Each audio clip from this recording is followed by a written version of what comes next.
Also new at 10, the simple mistake by prosecutors that let accused child abusers go free.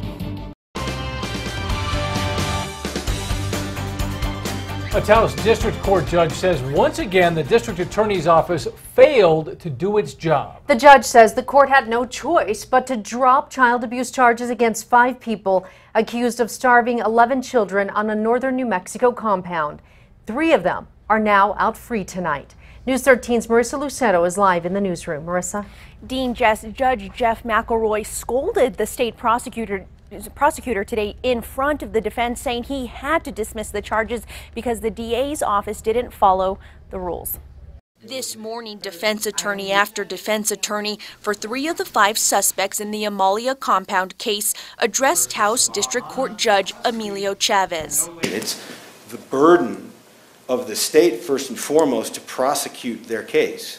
It made me wonder, well, what is the state doing here, Judge? They have known every single day that this case has been pending that these individuals were in custody. The 3 argued the child abuse charges against their clients should be dismissed and that their clients should be released from jail because prosecutors failed to request a preliminary hearing within 10 days of their arrests. That hearing is where a judge determines there's enough probable cause for a case to proceed to trial. Was there any request for, in Mr. Morton or any of the parties, any request for a preliminary hearing? Judge, no, I'll explain why. The state argued it thought it had more time. Judge Chavez disagreed and dismissed the charges against the 3 defendants. Later in the afternoon, respect for the rule of law must be upheld. District Court Judge Jeff McElroy made the same decision, dropping the child abuse charges against Siraj Wahaj and Janie Lavelle. He also lectured the DA's office. It's difficult, I'm sure, for the public to understand why this has to happen this way. And again,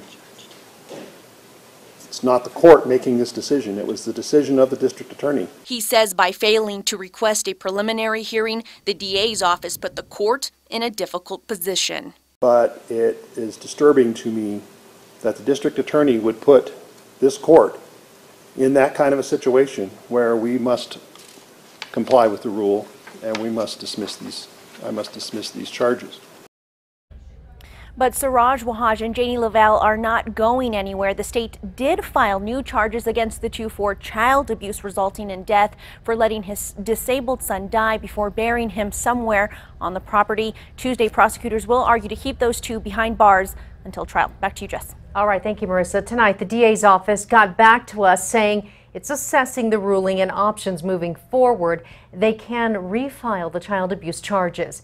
Tonight, the Taos County's Sheriff's Office took to Facebook defending its investigation of the case, saying their search warrants and paperwork were in on time and filed correctly.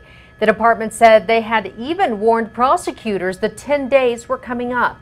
The Sheriff's Office also says to stop blaming the judges. The 11 children remain in CYFD custody.